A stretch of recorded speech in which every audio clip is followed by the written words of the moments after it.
Hello, Sunshine. I'm ALEXI LALAS, and welcome to the State of the Union podcast, where we look at the beautiful game on and off the field through the lens of red, white, and blue-colored glasses. This week, we'll be talking, the end of the Super League, MLS Entertainment, the Oscars, CCL, UCL, European leagues, VAR, my bad mood, singing, and so much more. But first, joining me, as always, my friend, my colleague, my guiding light, David Mosse, a soccer savant and a Fox Soccer researcher and writer extraordinaire.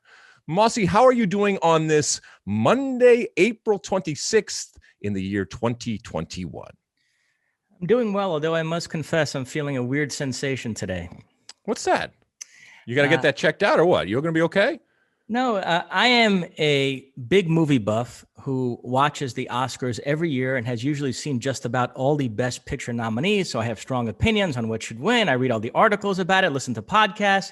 And for whatever reason, we know no reason, but I just couldn't get into movies in the past year. And so I didn't even watch the Oscars last night. I had only seen 3 of the 8 Best Picture nominees. I hadn't seen Nomadland. So I'm seeing a lot of conversations about that today, and I can't really partake, and it bothers me. I don't know why I couldn't get motivated this year to watch more of these movies. Well, let's be honest. The conversation about the Oscars has nothing to do with the actual Oscars, because it has to do with the fact that so many people like you and like me were ambivalent about it, right? I mean, I didn't even know and recognize the Oscars were happening until somebody said it, or I saw it on my timeline at some point. I watched maybe 3 minutes. I actually watched the Glenn Close clip where she does the butt and all that kind of stuff. So it was, as was always the case, it was always going to be a different type of Oscars broadcast. Now, listen, I always, from when I was a kid, all these award shows, these were something that was cool to me. And look, as you grow up, you start to move away from different things, and it doesn't necessarily appeal to you, especially when it comes to music and that kind of stuff. So I get that. But I just think the general blasé type of attitude towards all award shows, but certainly something like the Oscars right now is, yes, it's indicative of the time in which we are living in. But I also think that it's not that they needed one, but certainly another warning shot that these type of traditional classic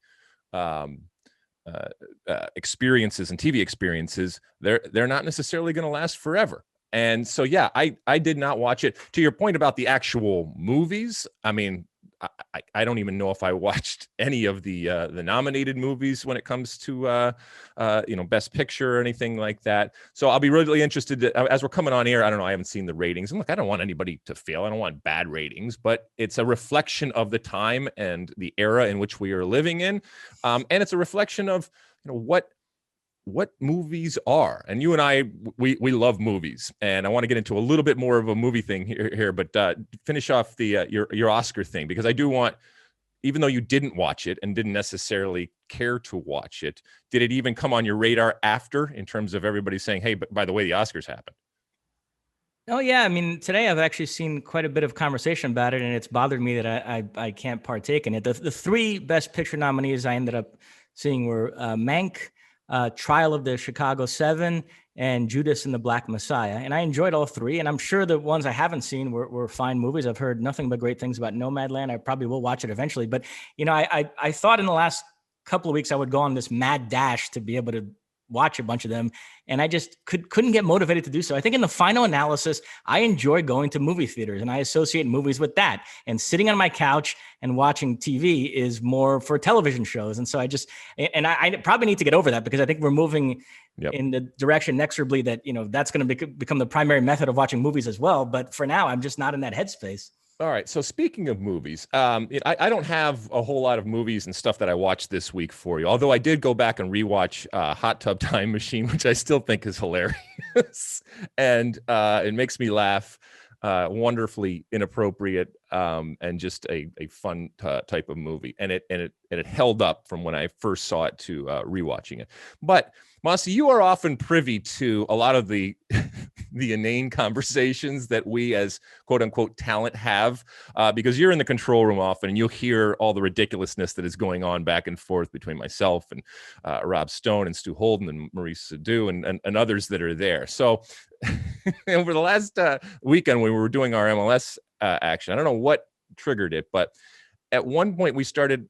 Oh no, I came on air and I did a reference to the great movie Bull Durham, and I had not done it in rehearsal, and so I did it live. And as we went to break and to commercial, it became readily apparent. I said I did a fungus on the shower shoes type of thing, and it became readily apparent that Stu, who we were working with at the time, Rob Stone and I, had not seen Bull Durham and had no reference to what I was talking about, which got us into this huge discussion both in that moment and the next day with Marisa Dew there as to movies that we think you should have seen. We were incredulous, Rob Stone and I, that Stu Holden, who to be fair to him, even though he's much younger than us, he has an incredible breadth of knowledge when it comes to music and pop culture and everything.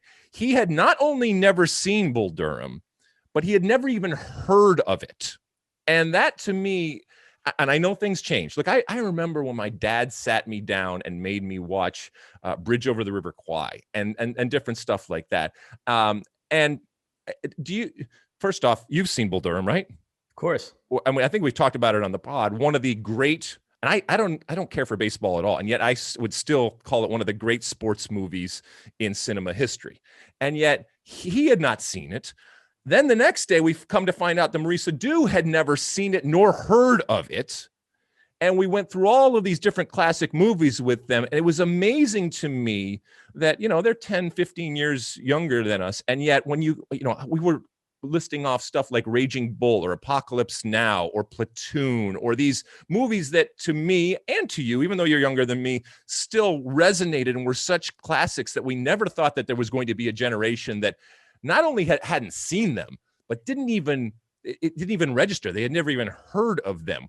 And I know you kind of jumped in because one of your favorite sports movies out there is also a baseball movie called The Natural. And we had talked about that. That was another one that they had never seen nor heard of. It was just amazing to go through this list of movies with Stu Holden and Marisa Dew. My mind was blown as well. I wonder if these guys been living in a cave for the last 20 years, because it just seemed like they had never seen any of these sports movies that are completely iconic. And yeah, at least it got Rob Stone and I off on a whole natural conversation and talking about our favorite lines from that movie. So that was fun. Yeah. Now Roy Hobbs. I mean, come on. How could you not know who Roy Hobbs and the Whammer? How could you not know the Whammer?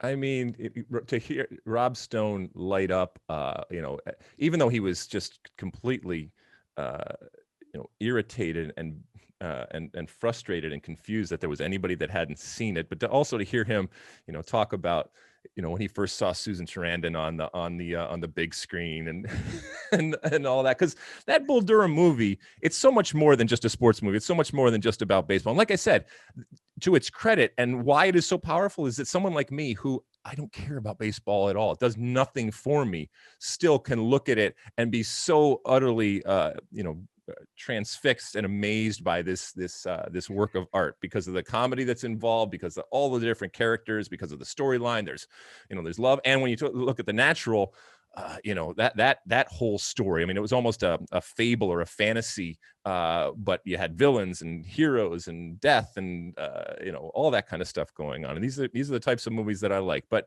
evidently, that's not something that. Although Marisa Dew. It was interesting because we started to talk about our fathers and stuff, and he said his father, we used to sit him down and make him watch Caddyshack when we were talking about sports movies and stuff like that. So it's not just relative to age and stuff. I guess it's just ultimately what shows up on your radar. Are you watching anything now, Mosse, that you want to tell the folks about? So far, so good on this Mayor of Easttown. You heard of this show? No, I haven't heard about this. What's this? Starring Kate Winslet in this small town in Pennsylvania where she's investigating a murder. It's pretty good so far. I like where it's going. But it's episodal, right? So it's coming week after week Correct. after week. So you'll have to wait for it to be finished. How I feel about that. And then on the podcast front, I've discovered this. It's called the Blowback Podcast, and they did a season on the Iraq War, and now they've just started a season on the Cuban Revolution. And I love that sort of political stuff, and so I've been listening to those as well. So that's what I got going on. Not that much, but I got a little something. Not much. All right. Well, listen, they are worth your time if you're going to, binge on some old movies there. If you haven't, and, plenty of people that are watching and listening also are like Stu and Mo and haven't seen these or even heard of these things, the classics that they are, you should check them out. They are worth. I think that they are worth your time. I think that they hold up. I think that they are timeless. So check them out. All right, let's get this party started here. What do I usually say here? You really light this candle, right? Yeah. It's only been, I don't know how many years and how many shows. All right, Mosse, are you ready to light this candle? Yep.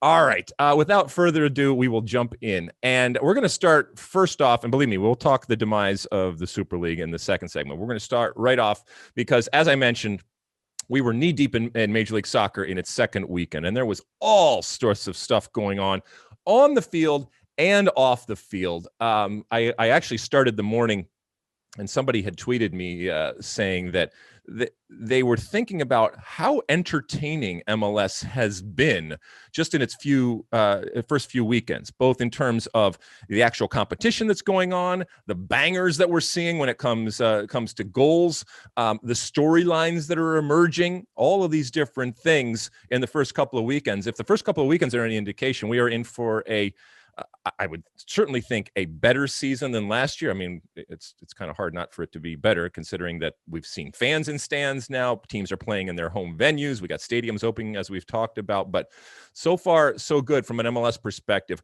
What do you want to start with first, Mosse, when it comes to MLS? What piqued your interest the most? Because there's so much stuff. Well, first off, just to echo what you said, I think it's been an incredible start to the season. Tremendous parity. The LA Galaxy are the only team to have won the first two games, and the Loons of Minnesota and the New York Red Bulls are the only teams with two losses. Everybody else is somewhere in the middle there.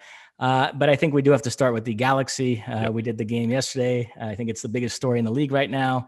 Chicharito, his fourth career hat trick. He has 5 goals in the first 2 games. The only other player to do that in MLS history was Brian Ching with Houston in 2006, scored 5 in the first 2 games of that season. So, I mean, I'll throw it to you. Is Chicharito back? No. He is scoring goals. And when I say is he back in that he's the focus of attention? Yes. Is he back in that he's a goal scorer and he's scoring goals? Yes.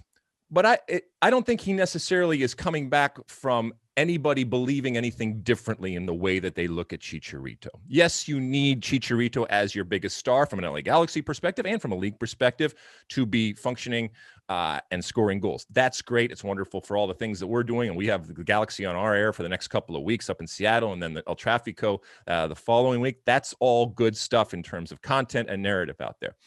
But when I think about Chicharito, a couple of things. First off, even in the first couple of weeks, it's not just the goals, it's the emotion, it's the personality, it's the character that we have seen in these post-game interviews, in the way that he has talked about the difficulties of the year and the previous year that he had from a personal perspective, and not just the scoring of the goals. And he makes you root for him. You know, when I talk to him, I get a smile on my face because there is this. He's certainly an older, more mature type of player, but there is this boyish joy. His English is impeccable. The way that he expresses himself, the way that he thinks about himself more than just being a player, all of that kind of stuff is wonderful. And it's a very different type of character and personality that he inhabits relative to someone like Zlatan. So you want him to do well. But ultimately, this is the question that I have, or that I guess the question I have and that I have answered. When you have a designated player, okay, this is a player that you have spent more money than anybody, than any others on your team, and therefore this distinction happens. You need them, you want them to play well, they have to be the stars for your team. When you are looking at that player, yes, there is an element that it has to be the right fit for your team.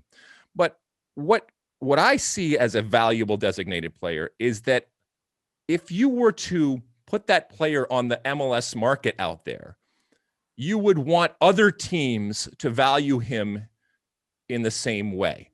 And I think right now that there are very few, if any, MLS teams that from a pure soccer perspective would take Chicharito over what they have right now. And look, there are teams out there that need goal scorers out there. And, maybe that's sacrilege to say something like that. But I just think the way that he plays, I don't think for a lot of people out there that or a lot of teams out there look at him and say, this is a game changer. This is someone that does something that is so much better, or just better, or even equal than what we have going on right now. I'm not talking about selling jerseys. I'm not talking about media. I'm not talking about Q ratings or anything like that. I'm just talking about purely from a soccer perspective. Now, in the first 2 games, he's been very Chicharito-esque in where and how those goals have come. He is a poacher. He does all of his work. And Greg Vanney and company have figured out that the more they get that ball into the box, the more good things happen. In the first week, the goal he scored against Inter Miami was classic Chicharito, a wonderful first touch. He's now put the ball through the legs of goalkeepers in successive weeks. So I'm not saying that he is not a good player and at times he can't be great going forward. And look, he scores goals. That's all that really matters to the LA Galaxy. But as far as him being back, yeah, I guess he's back to being a goal scorer relative to what he did last year. But I don't think that the perception of Chicharito for the masses out there or for those that are at other teams has necessarily changed. I still don't think that he puts the fear of God into any opposition, despite what he has done in the first couple of games. Now, it's going to be really interesting to see not just what Chicharito emerges, but how this Galaxy emerges over the next couple of weeks. As I mentioned, they have to go up to Seattle, and then they have to play back home in El Tráfico against LAFC. Seattle and LAFC are not Inter and not Red Bull. Red Bull, by the way, is a mediocre team at best right now, unless they do something going forward. They are going to struggle through the year. Anyway, that's the way that I looked at it. Having said all of that, it was great. It was great television. It was great narrative. I'm happy for him. And I'm happy that he is scoring and that smile is back and that youthful exuberance that just never seems to go away is back. And it's great for the league. Yeah, it's funny. I've never been a big Chicharito fan. I poo-pooed his signing last year, but I've actually been very impressed the last 2 weeks. He looks to be in great shape, and I think he's playing really well. If it was just the poacher goals, like the second one he scored against Inter Miami and the first and the third against the Red Bulls, even that would be noteworthy because, as you know, there is a skill in being in the right place in the right time and always in a position to put those away. But even the first goal against Inter Miami and the second one yesterday, I thought reflected really nice skill. I mean, the second one yesterday, the way he brought that ball down, that first touch from that wonderful ball from Victor Vasquez over the top, and then, as you mentioned, slotting it through the legs of the goalkeeper, and just his link-up play has been very good. There was a play early in the second half yesterday, and I keep saying yesterday. We're taping this on a Monday. You'll be hearing this on Tuesday or later, where he played this like incredible volley pass to Samuel Grandsir on a counter that's a bit of skill. I wasn't sure he had in his locker, so I was impressed by that. So no, I've been blown away. And it's funny because MLS has been moving in this direction away from the veteran world-class signings and more towards younger South American, Central American players. And the pandemic really pushed things in that direction this offseason. And so I was thinking, boy, we really don't have that incoming Zlatan, Rooney type signing for everybody to get excited about. But in a way, Chicharito almost feels like that because last season was such a non-year for him that he almost feels like a new signing again this year. Yep. And we're seeing the best of him. So yeah, no, it was a lot of fun yesterday, and I'm really enjoying this revival of his. Here's the other problem for Chicharito and ultimately the Galaxy, right? Yes, he scored 5 of the 6 goals that they've scored so far in the 2 games. They've scored 3 goals in both games, but they've also let in 2 goals in both of these games, and they have not looked strong defensively. And regardless of what we talked about last year, this was a team that let in, I think it was 46 goals against, which put them only second in terms of most goals allowed to, I think it was San Jose. But this is a problem that needs to be fixed. And I know that there's some reinforcements coming in the forms of designated players, but those are more attacking players. They really have to figure out a way to solidify that defense, because if they don't, if they're just going to run and gun and expect Chicharito to continue to score like that, at some point the well is going to run dry and they are going to get dinged for the way that they decide to play out of the back, the risks that they take, and then just the lackluster defending. I mean, look, I know Chicharito wasn't great last year, but hey, it's Chicharito. Maybe you should know where he is at times. And, the Red Bulls did not do a good enough job. And obviously Inter Miami didn't do a good enough job. We'll see if Seattle learns those lessons and does anything different. And then obviously LAFC. And here's the other big interesting thing that's going to happen. And like I said, we got the El Tráfico coming in a couple of weeks. This is ultimately, and we talked a lot about this on the pregame show. This is a battle to re-engage hearts and minds internationally, nationally, but also locally here in Los Angeles. Okay, look, I know I have a history with the Los Angeles Galaxy. They are near and dear to my heart. I talked about the Super Club from the moment that I was at that, and I think that they established that. But there is only, unfortunately, one super club in Los Angeles right now, and that is LAFC. And until the Los Angeles Galaxy, and that will ultimately probably start to happen if it's going to happen here in the next couple of weeks, until they find a way to prove to me and to so many others that they are back and even remotely close to their previous heights, that is going to remain the case. And that's not a good thing. It's not a good thing for the Galaxy, because I thought when LAFC came into market that this was going to light a fire. And unfortunately, it hasn't. They've kind of gone in the opposite direction. That's not good, by the way. It's not good for the league. It's not good for Los Angeles. You need these two juggernauts going at each other locally here in Los Angeles for preeminence here in the City of Angels, but also in terms of that super club, the teams that as many people hate as love. And right now, people weren't even caring about the Los Angeles Galaxy relative to LAFC. Maybe that starts to change. And if Chicharito can do that, that would be wonderful. But these next couple of weeks are going to be really telling. But it's fun. It's fun to see Chicharito scoring. Now, it's worth noting that second goal I mentioned where Victor Vasquez played a beautiful ball over the top and Chicharito brought it down and slotted it through the goalkeeper's legs was initially waved off for offsides, and then they reviewed it, and on VAR, they overturned the call and gave him the goal. Also, the other game we did on Friday night, Sporting KC Orlando, also very entertaining, by the way, finished 1-1. And there was a lot of VAR stuff there, including the late Nani equalizer on a beautiful little backheel flick. That was initially ruled out for offsides, and then they reviewed it and ended up giving the goal upon a VAR review. And I thought they got all the calls spot on. And so lots of people on Twitter, including Merritt Paulson, were making this point that, everybody in England decries, how horrible VAR is. But, maybe the problem is you, because everywhere else, people seem to be figuring it out and using it properly. And so was that your reaction as well? There was an element of pride in that, this league that was ahead of the game in terms of implementing it and was kind of a guinea pig at times going forward, has found a way to integrate this technology into the game. And yes, it changes the game. I get it. It's not the same game that you grow up with, but it has changed it. And I think the way in which we are implementing it, while it has changed it, I don't think that we get this sense and this notion that seems to be on a weekly basis coming out of England that the game is ruined and that I don't even recognize the game anymore. Game's gone. Yeah, it's they're doing it. They're doing it right. And whatever we are doing it, be it the technology or in some cases the lack of technology, because MLS does not use the lines that others do because of the lack of cameras, or the simple personnel that are running it. Ultimately, they are doing it where people in general, look, you'll have controversies. And, that was the perfect case. There were 4 different times where they went and they got the call right, which was always the mantra from the beginning. They got the call right. And humans in that moment are going to make mistakes, and that we have the technology to go and fix some of those mistakes. And that could be monumental type of mistakes and game-changing type of mistakes. And we do it and everybody accepts it and we move on. I'm not saying it doesn't have controversy. To your point, yes, it's you, England. It's not VAR. It's you.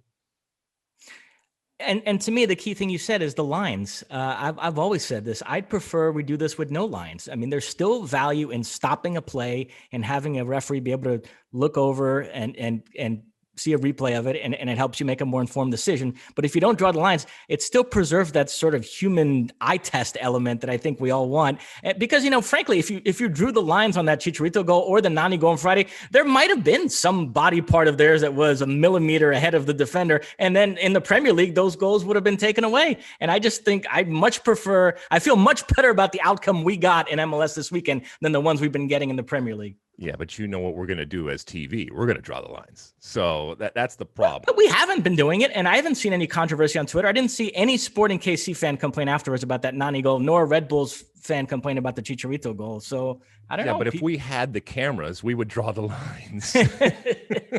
And England has the cameras. So if you take off the lines, and the first thing that Sky and BBC and everybody else is going to do is draw the lines back in and say, yeah, but you know what? You screwed up on this one. I don't know. I mean, I would be really interested to see, because I think just this constant drumbeat of negativity when it comes to VAR that seems to happen after every single weekend of games over in England, they have to do something. And I just don't know what ultimately that's going to look like, because that train has left the station long ago, and I think it's really, really difficult to bring it back. All right, what else was exciting here in MLS? Where do you want to go to now? I mentioned that the Loons of Minnesota are one of only 2 teams that have lost both their games. Their latest defeat this past weekend came to RSL. RSL goalkeeper David Ochoa had an interesting reaction to the victory afterwards, and it divided you and Moe this weekend, because he was way down on it, but you actually liked it. So you actually applaud what David Ochoa did? So David Ochoa, who you may remember was a participant in the ill-fated attempt to qualify for the Olympics, and even in the monumental semifinal game that was going to decide whether we went to the Olympics, he had, shall we say, a slip-up that of historic proportions, and ultimately helped lead to that team not qualifying for the Olympics. So yes, this is the same David Ochoa, who is the RSL goalkeeper at this point right now. RSL didn't play the first weekend in MLS, and so they go to Minnesota this weekend. Minnesota's home opener. The Loons, having been annihilated in their first week in Seattle, they come home, think, all right, we'll rebound here against RSL. RSL comes in and in Minnesota wins 2-1. And following the final whistle, Mr. Ochoa, who was the goalkeeper, like all goalkeepers, oftentimes I'm sure takes flack being there in a standing position for most of the game, especially in front of the supporters section, got the ball, turned around, and kicked the ball into the supporters section there in Minnesota. This did not go over well with the players on the field. There was all sorts of a brouhaha, and Adrian Heath, the coach of Minnesota, after the game, took a shot at him, calling him not a very good player. And he said he's got quite a lot of edge for a guy who's not that good. There we go. There you go.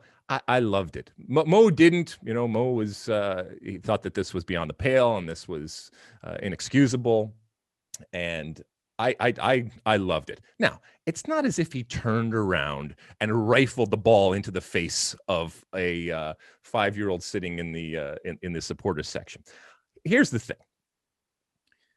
I was under the impression that this was this wondrous wall of epic proportion and strength.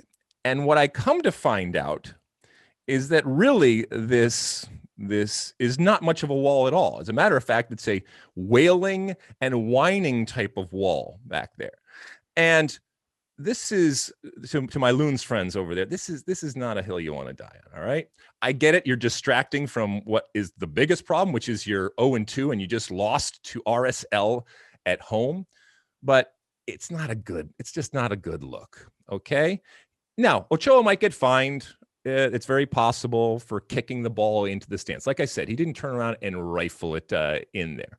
But the angst and the anger and the consternation from the Minnesota faithful there in that Wonderwall section, which wasn't full, was at times, I thought, kind of humorous, to be quite honest with you, and a mountain out of a molehill, if you will. But I get it. you are angry. You are in a sense protecting your turf. I mean, look, I can see up here on my computer. I am getting texts as we speak in the moment from Minnesota folks that I know, screaming and yelling about the actions. Now, a lot of them actually are they understand that doing it after a loss isn't the best look. And look, they were back in the stadium, which ultimately is great. And it was wonderful to hear, not just in that stadium, but all these stadiums to various degrees, our fans and our supporters back in the stands doing what they do so well. So maybe, if you're going to scream and yell, okay, scream and yell. If this is what you want to scream and yell about, fine. But I had no problem with it at all. He might get a fine, but we'll see. I'm sure the club will pay for it. I tried to explain to Mo that what Ochoa did is the kind of thing that Nuke LaLoosh would have done, but that reference went. Yeah, that went right over. Exactly. Yeah, I mean, and that was, if you're doing it after you win, it's great. That's fungus on your shower shoes, but you're a winner, right? A couple other things. Did you see Cade Cowell's assist to Espinoza in the San Jose Dallas game? And by the way, explain to the folks who Cade Cowell is. He is a 17-year-old phenom, yet another talented young American. We covered one yesterday with the Red Bulls with Caden Clark. Yep. But Cade Cowell, he had a goal and assist in that San Jose 3-1 win over Dallas.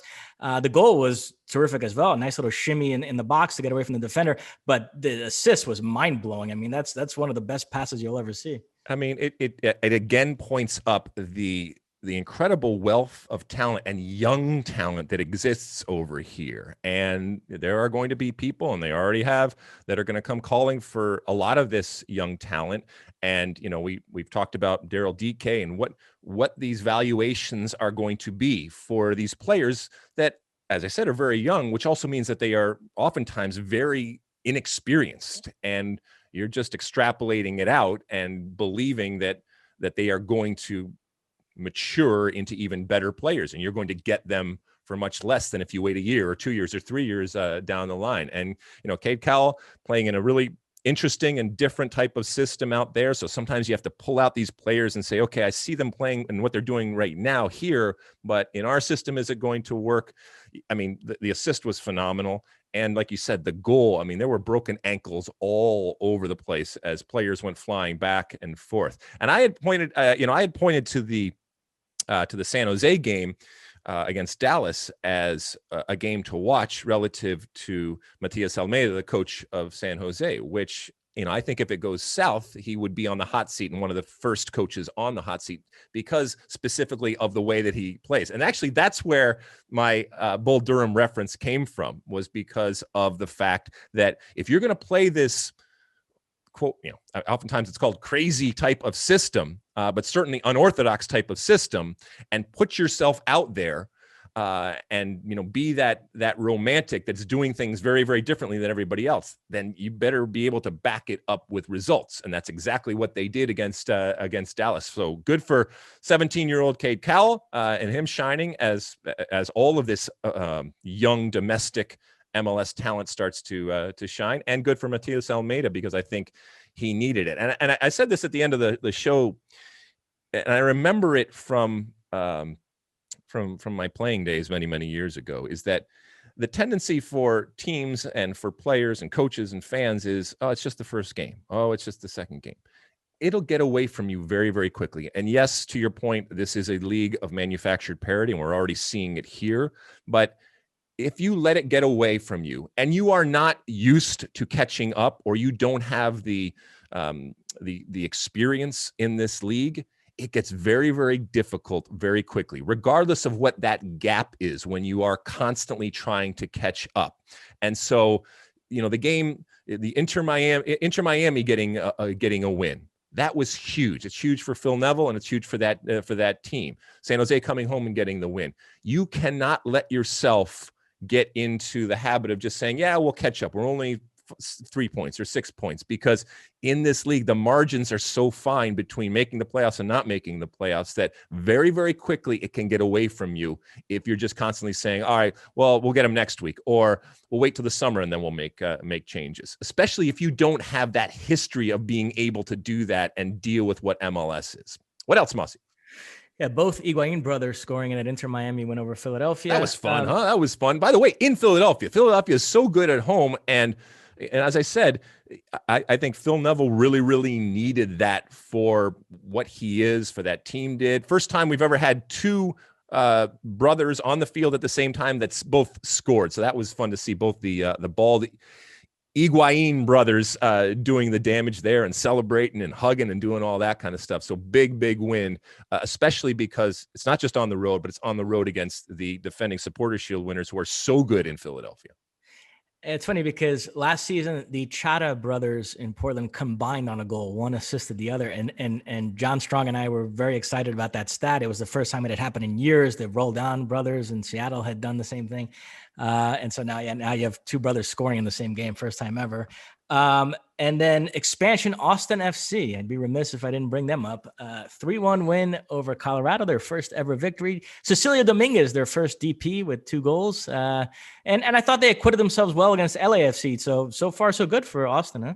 Yeah, I mean, I think they're going to be competitive. And I think this battle for, for the eyeballs around the league, but also within that battle within Texas is really going to heat up, and it's really going to be fun. And yeah, they, to your point, absolutely deserved. All right, this wasn't smash and grab. This wasn't parking the bus. They scored, and they could have scored more. Congratulations to that whole organization. Your first win in history, your first goal in history by Diego Fagundes, a player who came over from New England Revolution, was one of these teenage signings many years ago. He's been in the league forever, and he's still only in his mid-20s.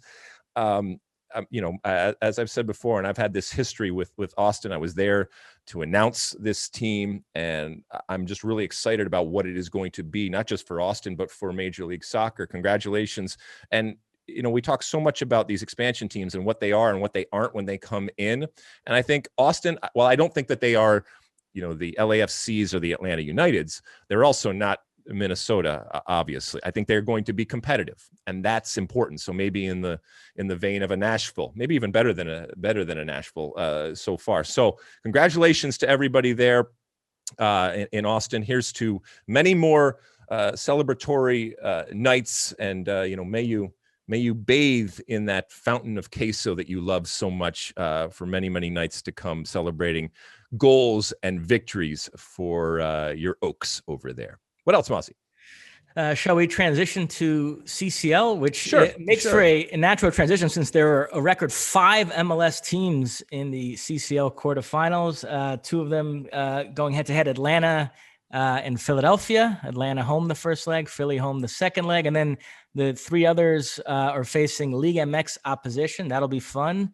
Why don't we start with the all MLS matchup? What's your feel on Atlanta, Philadelphia over 2 legs? Well, over 2 legs, I think Atlanta is still coming into their own. I think they'll be good, and we still don't have a fully functioning Joseph Martinez, although there was a glimmer and a sparkle in their win this weekend of that old Atlanta there. And to be fair, Mauricio Adu was fortunate enough actually to be in the building. And, there was 20,000, quote unquote, 20,000. Who knows? There might be more. And there's going to be more going forward. And we know that place is rocking. And sometimes they're getting the 60s and the 70,000 people there. But there was 20,000 people in the building. And that energy and that spark that we have missed from Atlanta, and we've missed from sports, it was there. You could feel it. You can sense it. However, I still think that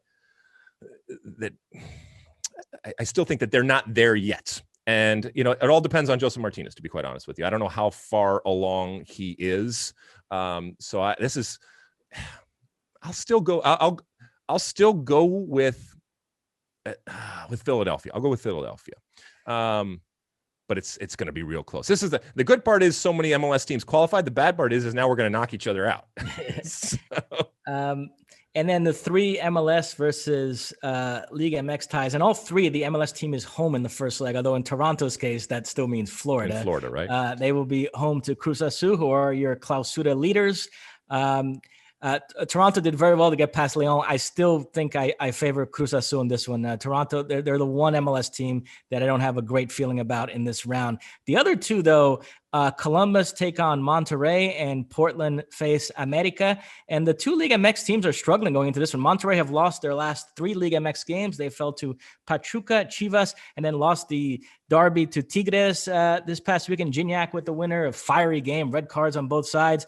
So they're stumbling into this one. Columbus were off this weekend in MLS, so they'll be rested. And then the Portland America one too. America not playing that well. They were very fortunate to escape the last round against Olimpia. They lost 1-0 at home in the Azteca in the second leg and only scraped through on away goals. And then since then they had a tie against Cruz Azul and a loss at Toluca. So I kind of like the MLS teams in those matchups. I keep saying I think this is going to be the year for MLS. Yep. Yeah. So to your point, if Toronto, I don't think Toronto can go back to that well. I think that is dry. They used it all up in that in the previous round. So if they're starting, young, inexperienced GA players or homegrown players, I just don't think that's going to be able to happen. So to your point, I agree with you there. The Columbus, I think Columbus goes through, and I think Portland, because I only think one of those two go through. And so I think Columbus has a better chance than Portland.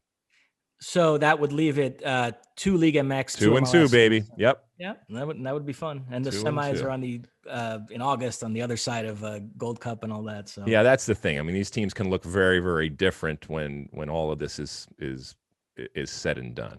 Anyway, but we'll be working that this week, so we're looking forward to that. And now we've seen a whole lot more of these teams and the personnel that they have. But to your point, we also saw that the teams that were in CONCACAF Champions League, they struggled with the travel and the fatigue.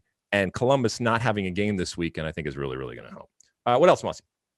That's it. That's it. All right, let's take a real quick break. When we come back, all right, we're going to do it. We're going to, I guess, put a bow on this Super Club stuff and talk so much more that's going on over there in Europe and the rest of the world. Don't go away.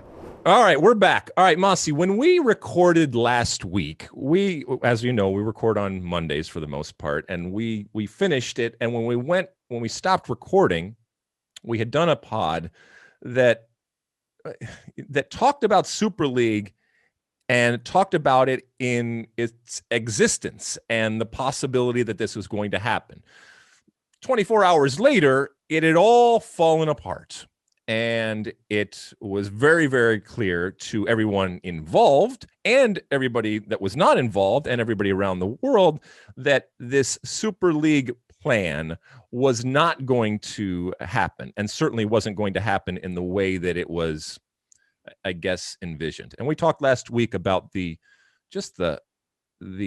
horrible attempt at marketing and PR that this was, and the books that are going to be written, the articles that are already written, digesting and dissecting this for what it was and what it wasn't, and all of the errors that were made along the way. And that's not even talking about just the fundamental, is it good or not? I'm just talking about whether you agree with it's good or not. If you just look at how it was rolled out or how horribly it was rolled out at times, that in and of itself is a conversation. But we find ourselves here in this next week where the masses and the voice of the customer were listened to, and that this is evidently not going to happen in as I said, in the way that it was that it was not well, but at least the way that it was described to us. What are we to make of all of this, Mosse, when all is said and done? We saw the demonstrations outside of the stadiums. We saw the burning of the American flag and the anti-Americanism that was, I'll be honest with you, was not surprising at all. A lot of this certainly was fueled by the fact that there were American owners and the American ideas and capitalism and greed and all the stuff that when you say America, all the baggage that we bring to everything. So what are we ultimately to make of this, Mosse? Well, first off, just to reiterate what you said, I think whether you're for the Super League or against it, the one place where we can all meet in the middle is I think all of us were left in awe at how stunningly amateurish the rollout for this was. You'd think there would have been a whole PR campaign to accompany it. They would have had a press conference with representatives of all 12 clubs answering questions, rebutting criticisms, giving details, explaining why this is actually going to be good for the game. Instead, there was none of that. You got the sense that they wanted to get something out there before UEFA announced the changes to the Champions League, so they rushed this awkwardly brief, poorly written statement, slapped a ridiculous logo on it, and then for the next 48 hours, all we got was this one Florentino Perez appearance on some talk show in Spain where he sounded senile, frankly, talking about how the game needs to be shorter for younger fans, while the other 11 guys hid in a bunker, and they took this propaganda lambasting for 2 days and then said, okay, never mind. Okay, we won't do it. Sorry, never mind. Which, if this is a thing you've been planning for years that you genuinely think is going to save this sport, I mean, it's amazing that it could come and go like that. And my big takeaway is that it was really England that put a stop to this, and the real venom was coming from England. And listen, even people like my dad and I were talking about this, who were against the Super League, were rolling our eyes a little bit at some of the sanctimony emanating from England. But hats off to them, because they're the ones that put a stop to this. Everywhere else, they didn't love it, but they were willing to consider it. And in fact, in Spain and Italy right now, there's a backlash to the backlash, and some people thinking that the way England reacted was a little ridiculous, and they need to be a bit more open-minded about this idea. And now Florentino Perez, who is really emerged as the face of all this, he insists, by the way, it's not over, that those 12 clubs signed agreements and they can't just back out of them. And so, sure, it may need to be tweaked. And he's now saying maybe we will have all the clubs have to qualify through their league placement, which I wish he had said that from the beginning, because that was my main objection to it. Had he said that from the beginning, I might have reacted more kindly to the idea. So yeah, I mean, where we go from here is, I don't think this is over. I still think there are folks like Florentino Perez and Agnelli at Juventus who still think this is something where, okay, we're going to have to back to the drawing board, but let's try to come up with something here. While in England, this is being celebrated as a victory. It's over. It's definitely not happening anymore. So we'll see. But yeah, this disconnect between England and everywhere else was kind of fascinating. It was. I mean, I am here for all of this. It was wonderful, because it brought to the surface so many of the things that we talk about when it comes to the game, and the different attitudes, and whether those attitudes are on the surface or whether they are underneath at all. And like I said, the America versus Europe, the Euro snob, all of this type of stuff was on display. To your point, Mosse, though, it may on the surface look like it is going away. It's not going away. It just might show up in a very different type of form. And I think what a lot of people have used as kind of a caveat to their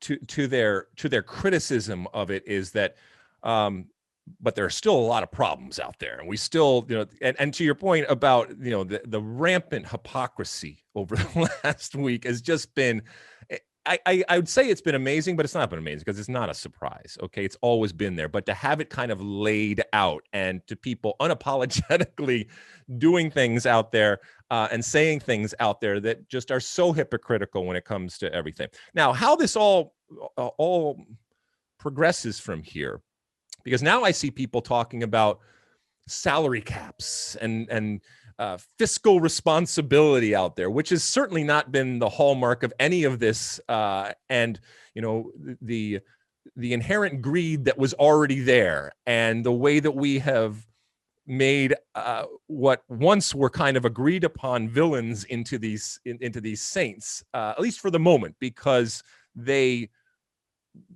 are closer to the truth and what we believe should be done. All of that kind of stuff just fascinates me as to how this is ultimately going to shape up. And it might just shape up where we ultimately have a new version of Champions League with some of these things that we saw in the Super League sprinkled in there. It also might come that if that fiscal responsibility really happens, we might have situations where you have restrictions put on and salary caps put on, which, by the way, to a lot of people, when you say salary cap, it means that you're restricting and limiting the amount of money that players can make. So players that were all up in arms and screaming and yelling and on the side of right may either by design or inadvertently made what they could earn less. And how this all plays out, I don't know. But it is a incredible study. As I've said, it's going to be studied for years to come as to what went wrong and what didn't go wrong. Now, I know, and we'll finish it up here. I talk a lot, oftentimes, about business, and I use the terms customer and consumer and product and business and all that kind of stuff. But the customer is the person that likes the game or loves the game and buys the product. And we can call them fans, we can call them supporters, we can call them anything that you want. And the market decided that this was not what they were going to do. And the businesses looked at the reaction of the market and of their customer and acted accordingly. And I'm not talking about, whether it's legal or whether it's going to be signed going forward. As we said before, the lawyers they're going to be the ones that ultimately win out of all of this. But this acted and this progressed in a way that any business out there would. If a business wanted to do something and the public outcry was such that that business said, this is not going to be good for our business, either because we're not going to be able to handle it in the short term, or it's going to have long-term ramifications that we don't want to handle that short term to get to long-term ramifications, then you adjust. And every business does it. And every business will, if it was floated out there, they might float it out there, then they will apologize and they will go on and they will still be incredibly big businesses. But it doesn't mean that they are going to stop for a second trying to find ways to maximize that business and to grow that business and ultimately to make more money for that business. So we'll see what happens with this. So we'll put a loose bow on the Super League, but it's not going anywhere, this concept. And how it ultimately plays out, only time will tell. And it was fun to see. And maybe years from now, when we look back on all of the different reactions and the writings, it will be fun and funny and interesting to see how we all reacted. Mosse, what do you want to go to now? Well, I do want to make a point, and this will segue perfectly into talking about the Champions League semifinals coming up. But you mentioned the changes to the Champions League. There are a lot of people saying, I wonder if we can undo those changes now, because the revamped format that UEFA announced last week, that was to cater to the super clubs who basically said, you have to give us this or we're going to go break off and form a super league. And then they went off and tried to do it anyway. But so that was stuff UEFA didn't really want to do in terms of adding more teams and more games and switching to more of a league format rather than a group stage. And nobody seems all that happy with it. So now there are folks saying, well, now that the Super League threat no longer exists, can we just go back to the way we were doing it? But to your point, I think UEFA is still nervous about the Super League possibility. So they don't want to poke the bear here. And, so I think they will acquiesce to these changes and hope that keeps these super clubs at bay here. You still have to have them when it comes to, and by the way, this got everybody talking about shops, right? Closed shop, open shop, all of this kind of stuff when it comes to what exists here in the United States and North America, what exists over in Europe, and all that kind of stuff. And this, what was really interesting for me to see was how adamant people were that their form, whatever shop that was, and oftentimes it was the open shop, an open shop with a traditional type of pyramid, that is what produces quality on the field. That is what produces competition. That is what produces fandom. That is what produces emotion and passion. And yeah, I push back on that. Okay. And I'm going to say this again. I know you've heard me say it. I got no problem with promotion relegation. Okay. I have lived it. I've seen the power that it has. I don't think it should be mandated on anyone.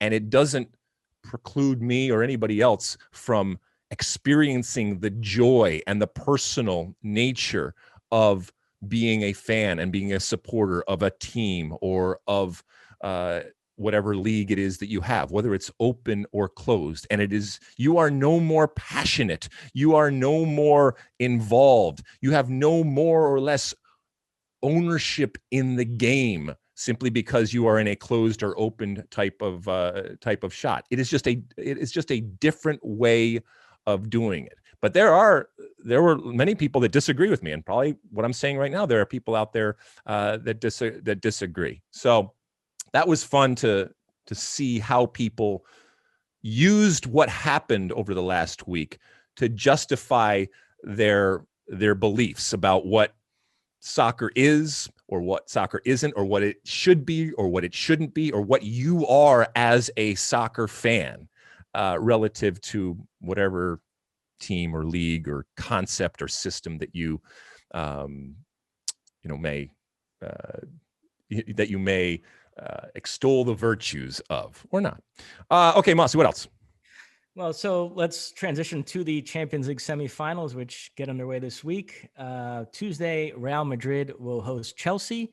And then Wednesday, PSG will host Manchester City. We'll start with Real Madrid-Chelsea. And a big talking point surrounding this tie has been the inevitable compare and contrast between Christian Pulisic and Eden Hazard. Chelsea sold Hazard to Real Madrid and essentially bought Pulisic as a replacement. Both have been riddled with injuries at their respective clubs, but I would say Pulisic has actually done a lot more for Chelsea than Hazard has done for Real Madrid. Hazard did come back this past weekend, came off the bench against Betis, looked pretty good. They're saying he's not quite fit enough to start yet, but he will be available for these two matches against Chelsea. Vinicius will probably start on the left, and then Hazard will come in for him at some point. I've said, to me, this is a 50-50. You lean Real Madrid. Sergio Ramos out still. But Real Madrid did get some of those other players back that were absent against Liverpool. Varane is expected to start this match on Tuesday. So what's your feeling here? Well, first things first, I think you have to take your hat off, and many have, and that's completely fair and right to do so, to Tuchel and what he has done. Now, it's not as if he took this little rinky-dink type of team and got them to perform, but he fundamentally changed the attitude and therefore the results of this Chelsea team. And he deserves incredible credit. I think that Real Madrid's a better team. I think that this is not the finished product when it comes to what Tuchel wants for this Chelsea team, but that's pretty incredible. I mean, considering where they were. I mean, if you remember the time of Frank Lampard, and he has come in and tweaked enough to get them to the semifinal of the Champions League, which is awesome for this Chelsea team. Like I said, I still don't think that they're going to beat Real Madrid. To your comparison between Hazard and Pulisic, I do agree that Chelsea has gotten more out of Pulisic than Real Madrid has gotten out of Hazard. In a certain sense, they both were sold lemons, but the car has been in the shop for most of the time with much bigger problems when it comes to Hazard than Pulisic, which is, some leaking oil here or there. So you got to take it in. It's got to be changed, but nothing, knock on wood, has been serious. Yes, you would like it there on a daily basis, but both of them have needed service. But like I said, Hazard's been in the grass a lot longer with much more serious issues than I think Christian Pulisic. It is funny, just a larger point about this quartet. Because Chelsea have been at this a bit longer, they don't get the same sort of nouveau riche tag that PSG and Manchester City do. It's almost like Chelsea have been pushed into the blue blood category. Although, don't tell that to the Madrid media, because they have been framing this semifinal as Madrid, the good guys, the ones that still do it the right way, competing against these three monoliths. And they've been lumping Chelsea in with PSG and Manchester City as, one is run by a Russian oligarch, the other two by Arab sheiks and just essentially club states, they like to call PSG and Manchester City. And here we are, the little engine that could, Real Madrid, that's still doing it through just revenues and whatever we can generate in terms of sponsorships and stuff. That's how they're framing it. So I don't know if you have any thoughts on that. I mean, look, they're all ridiculously rich clubs that have spent their way to the top and continue to spend in order to maintain that, which I guess if you really look at it, is part of the quote unquote problem out there. But it's what we want. It's what we want from these teams. You know, we don't want fiscal responsibility from any of these teams. We want them spending ridiculous amounts of money to make these teams into super clubs. And that's what every fan ultimately wants. They'll scream and yell about, you know, ideology and corporate greed and all this kind of stuff, but they'll be the first ones to scream and yell also about, why don't you spend more money and make my team better so that we can win and we can hedge our bets and be great and be global powers like the elites out there. It is funny, though, transitioning to the other semifinal, PSG, Manchester City. Obviously, both these clubs have spent an incredible amount of money in the last decade or so since the current owners took over. But they've done it a little bit differently. City spread it around more.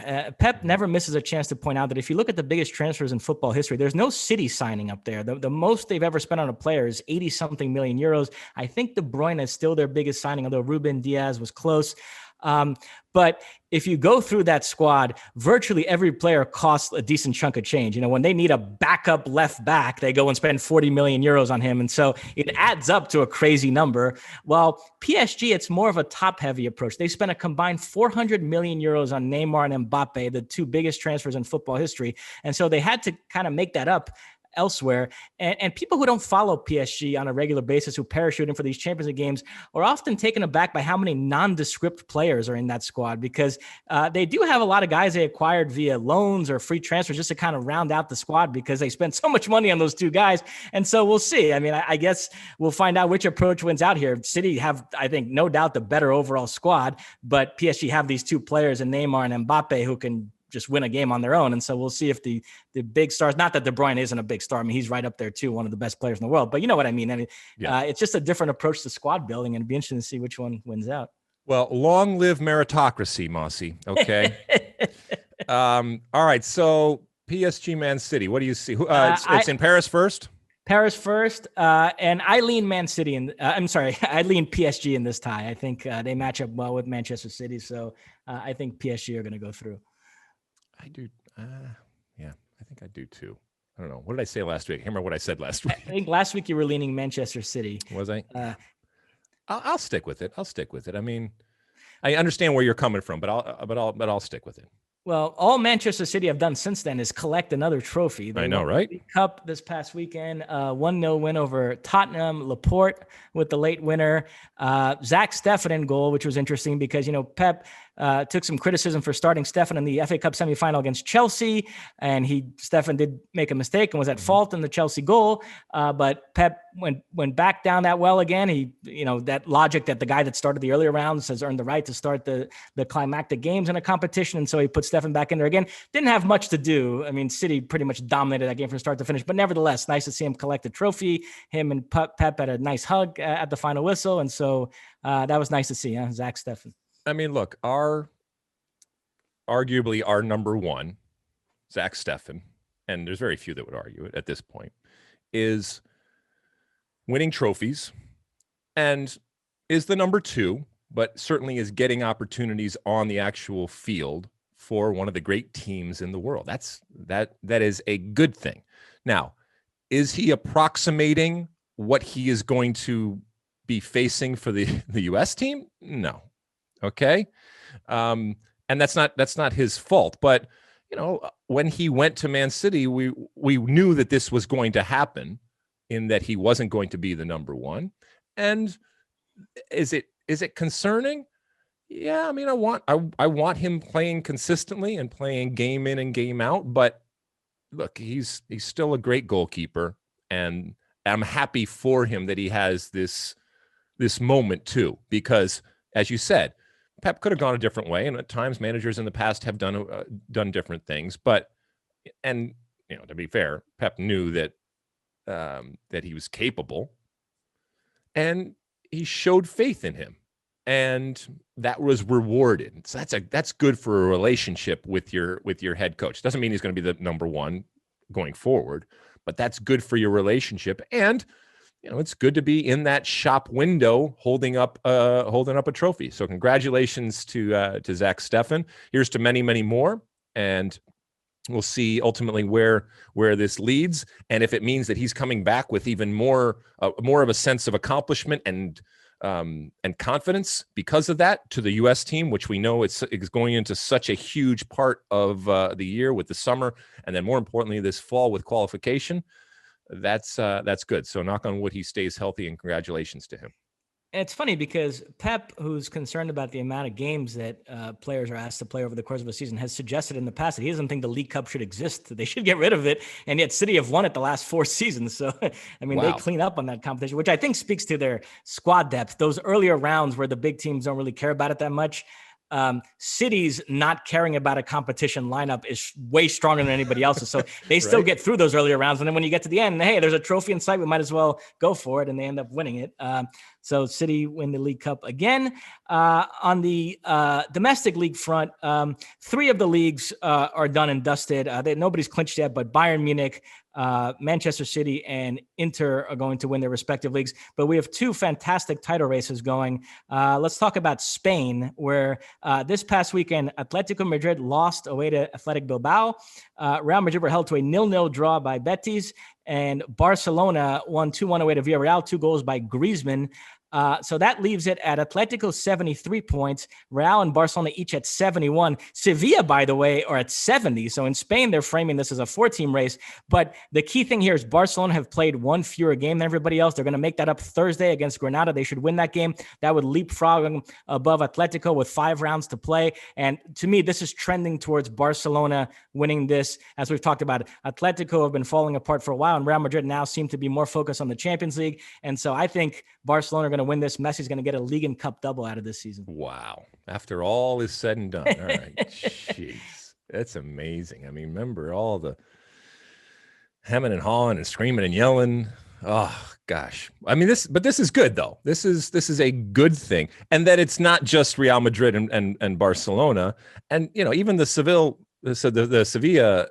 situation, that's a good thing. That's a good thing for La Liga right now, especially when we've talked so much about super clubs and the disparity of talent and the haves and the have-nots out there, to even have anybody even remotely as a possibility with a chance out there. All right. Well, by the time you're listening to this, there's what's that? Atletico Madrid were in the Super League too. No, I know, but Sevilla, no, of course. But by the time you're listening to this, Barcelona could have made up that game.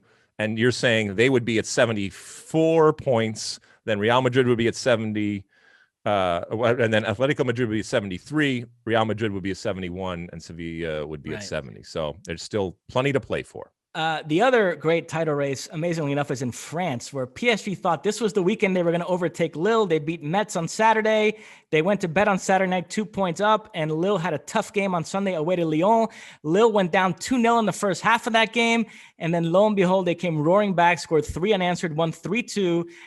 They leapfrogged back above PSG, so they are now 1 point ahead of PSG with 4 rounds to play, and Monaco are right there too in third place. It's Lille 73, PSG 72, and Monaco 71. Niko Kovac doing a great job this season with just 4 rounds to play, but Lille's schedule is not that hard, so this is now out of PSG's hands. I think they're going to win the rest of their games, but Lille might win all of theirs too, and so to me, it's like 50-50 at best for PSG here. I think Lille might end up winning this thing. You think they're going to win all 4 of their games? They could, yeah. I know they could. And then 2 more things I just want to sneak in here. We didn't mention the Europa League finals before, semifinals, but those are very good too. Arsenal faced Villarreal, which is interesting because it's Unai Emery in charge of Villarreal, who was unceremoniously sacked by Arsenal, replaced by Mikel Arteta.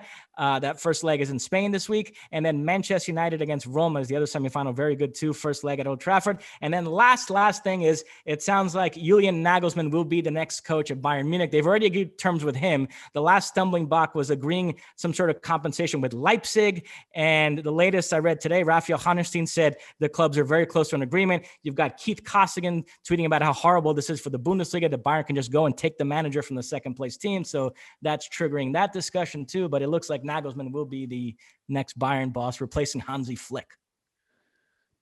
Well, I mean, we're from an American perspective, you know, we're looking at Jesse Marsch and where he ends up too. So that'll be interesting to see how that all plays out. All right. Anything else, Mosse? That is it. All right. We're going to take another quick break. When we come back, it's Ask Alexi time. Don't go anywhere. All right. We're back and it's time for Ask Alexi. I know we had done a audio version as a test, and we are still working on that, but I think it's going to actually happen at some point so that you can not only type in your Ask Alexi questions out there, but you can also leave us a message. So we'll still work on getting that done. Nothing this week in terms of the audio, but still some people have some comments, questions, and concerns out there when it comes to Ask Alexi. What do the people want to know? First up, CECGMEL. He asked both you and Taylor Twellman this. Oh. After all the American bashing in the last 48 hours, do you think the EPL teams will do preseason in USA again once the travel bans and pandemic is over? I think so, to spread their global brands, but that isn't about money, right? Exclamation point. Yes, it is absolutely about money. It is about spreading their global brands to everybody. I mean, if there's one thing that we have seen and learned is that the local voice is very, very important, okay? But the future of all of these teams, as has been the case for many years, is that global reach and the emerging soccer market that is and continues and will continue to be the United States. There is gold in them there American soccer hills, and people are going to come from all sides to try to plant their flag and to get some of that, those eyeballs. And, we talk about hearts and minds all the time to spread that brand over there. And look, not whatever happened this past week, that's all fine and well, but teams, coaches, players, they enjoy the games that they play over here, the experience that they have in preseason. They can make, from a business perspective, they can make money. As we said, they can spread the brand. They can get good training facilities. They can get quality opposition, whether it is in the form of an MLS team or an all-star game or playing against themselves in some of these big tournaments that we have seen have done great business. So I don't think that is what's happened this last week is in any way, shape, or form going to deter anybody from continuing to come over. And that includes, the burning of American flags and the blaming of America on all of this that has been done that, to be quite honest, is sickening. But I don't think that changes the appetite to have these summer tours and to have summer camps and to continue to plant their flag when it comes to the summer for all of these, whether it's the Dirty Dozen or anybody else out there, to be quite honest with you. Yeah, that flag burning, I thought it was like Tehran in 1979. I mean, we know it's such a, there's such a visceral reaction to that because of the history and the politics and that image and what it has come to represent. I mean, I remember playing in Italy and they burned flags, American flags, just because I was an American player running around on the field. I remember looking up in the stands. I remember being down in Mexico and seeing it. So it's this tried and true and tested type of protest and action that whoever's doing it knows immediately what the reaction is going to be, how people are going to view it. And it's done by design because of what it, because of how passionately people react to something like that. And I can't help myself. It sickens me every single time. And in particular, in this instance, with the way that it is being used and the way that America and Americans and our, our notions are being framed. Anyway, especially for, as we just said, brands that are trying to capture our hearts and minds, and let's be honest, wallets when it comes to their brand. So we'll see. We'll see if the burning of the flags or the demonstrations relative to the U.S. change anything. But I don't think it's going to change anything when it comes to the summer tours. Next up, Upper 90 asks, can you explain to me why NYCFC is exempt from Don Garber's decree that each MLS club have a proper stadium/pitch? The Big Apple pitch is rotten, and we all know it. Why do the powers that be at MLS turn a blind eye? Okay, they're not turning a blind eye. Don't think for a second that Don Garber and everybody in MLS isn't in constant contact and wanting to know what is going on. Why? And a simple answer is business. Okay, so back in, I can't remember when it was, 2013, whatever, when this possibility of having a second New York team came about, there were different people. And in bringing in Citigroup, you had a worldwide, global, recognized soccer brand with incredibly deep pockets that was willing to pay at that point $100 million expansion fee. And when that happens, immediately the bar is set now at 100 and more. Okay, so if you are another owner, that's increasing your asset value and your valuation of your team. And obviously, with the plan to have more expansion teams, you want people pushing it to a higher and higher level. So that did that at the moment, which was important to the owners and which is important to the business. Then don't think for a second that a stadium plan hasn't been part of it. I mean, it's not about money. This organization, these owners have plenty of money. It's about finding the proper location. And maybe they bit off more than they can chew, or maybe they thought that they could have done it easier. But look, this is New York. This is the New York metropolitan area, and location. I get it, but at some point, you're going to have to decide whether you're just going to continue to wait for that perfect opportunity and perfect location. Is that moment going to come, or do you have to start to look elsewhere and do some different things? And look, I know I would love nothing more than to have a soccer-specific stadium for NYCFC built down in, Chelsea Pier or wherever, right down in Manhattan. We know that isn't going to happen, either because it's just not cost effective, or there's not enough. You just can't get it done with the politics that exists over there, or the location isn't there. But there are opportunities out there, and like I said, they are working on it. So it's not as if Don Garber or anybody else doesn't want this to happen. If they could click their fingers and have it happen right now, or have it happen a year after NYCFC came into the league, they would have done that. It doesn't mean that it wasn't the right thing to do at the time. Having said all of that, it's getting old, and it is getting frustrating. I mean, I'll be honest with you, when as excited as I was for the return of Major League Soccer, when the first NYCFC home game happened this weekend, and I saw that aesthetic of Yankee Stadium, my heart sank. And it didn't matter that NYCFC was awesome and they kicked the crap out of Cincinnati and scored 5 goals. It was done in an environment and in circumstances that hurt the product, that hurt your team, and that ultimately hurt your credibility and your league. And until that changes, you're getting diminishing returns. The excitement and the novelty of playing in Yankee Stadium, that has worn off. It wore off very, very quickly. And, like I said, it's easy from the outside to tell people what to do and spend their money. But at some point, this has got to change, because this is not good. This is not good for the New York soccer scene. This is not good for NYCFC, and this is not good for Major League Soccer. And we'll end with a fun one. Sammy Dumix, I think is how you pronounce that. Okay. Dear Alexi, what gives you more fun, singing or soccer, or both? So for maybe some of the listeners and viewers don't know, I've been doing music my entire life. I continue to write and to record and to release music for, as I've said, all 3, including my mom, that actually listen to it and perform. I've always considered myself, and for anybody that's listened for any length of time, that I consider myself an entertainer and a performer. And I get a lot of that from my involvement in music. Okay. You train on the field, which is basically rehearsal. You step on the field, which is basically a stage. You put on a uniform, which is basically a costume.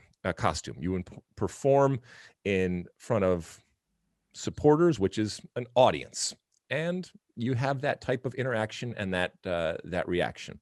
And I think I have more. I'm fulfilled more from a creative perspective when it comes to the music that I do.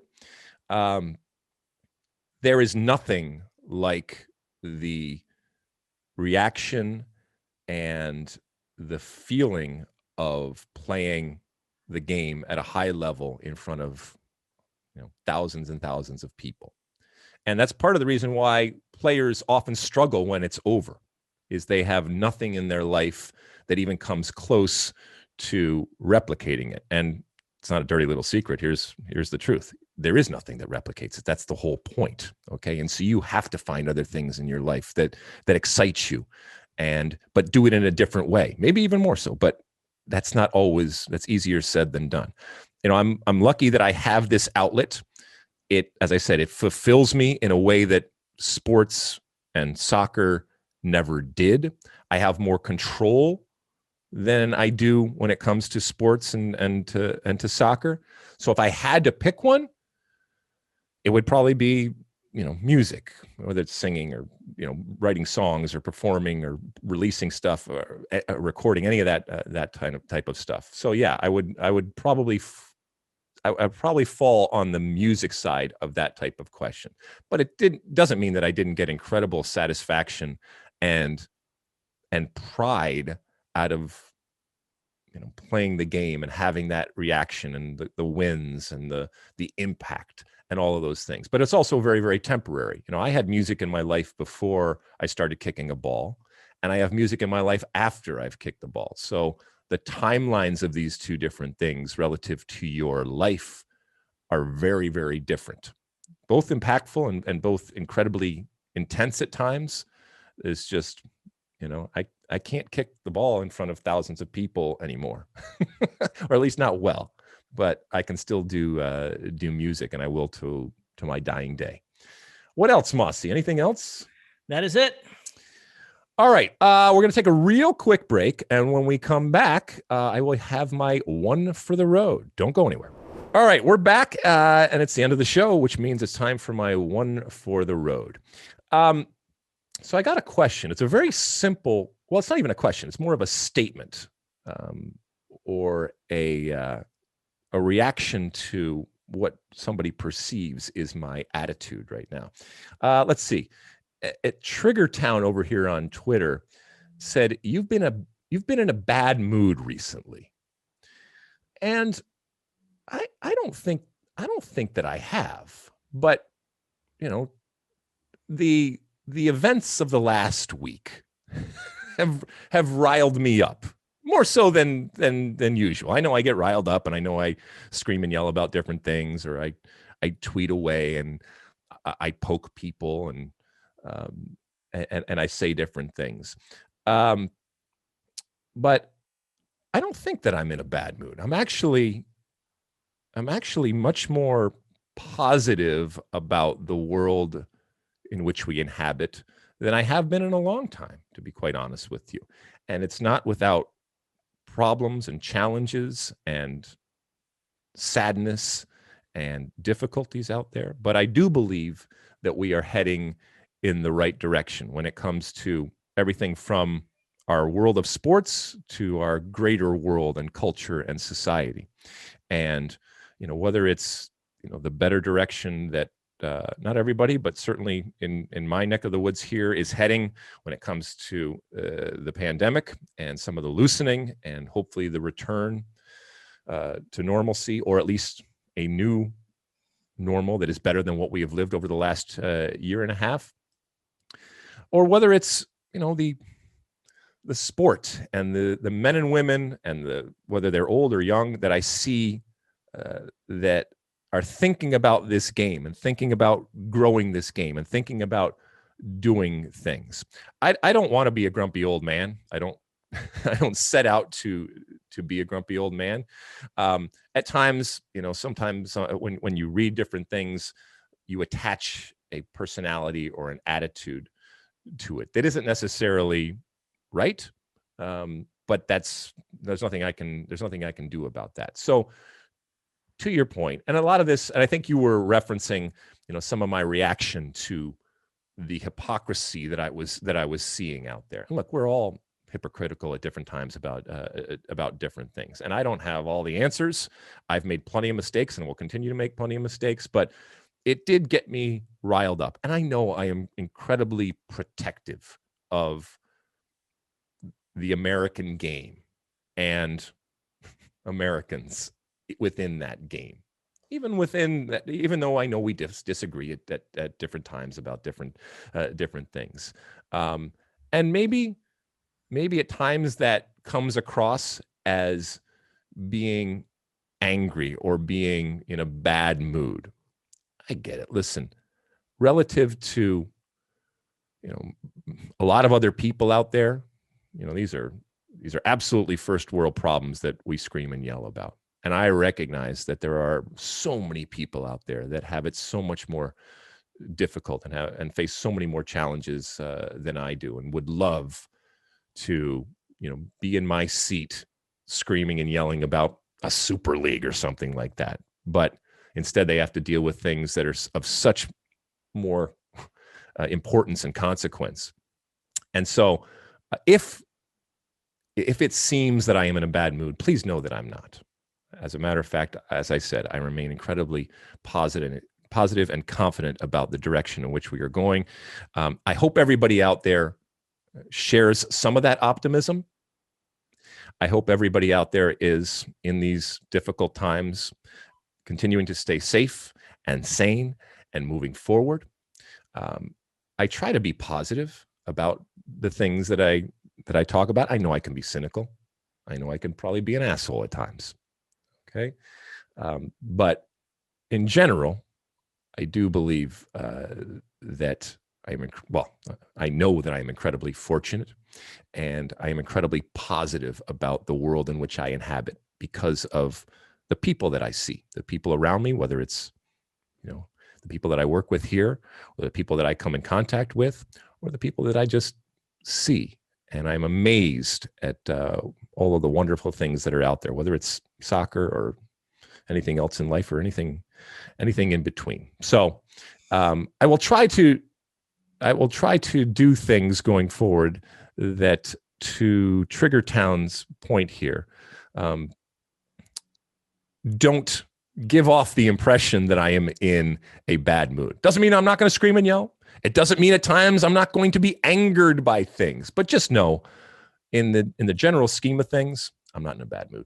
I'm in a good mood, and I'm going to stay in a good mood for as long as I possibly can. It doesn't mean you can't get down at different times. We all get down at different times, but I still remain in a good mood. Mosse, you're always in a good mood.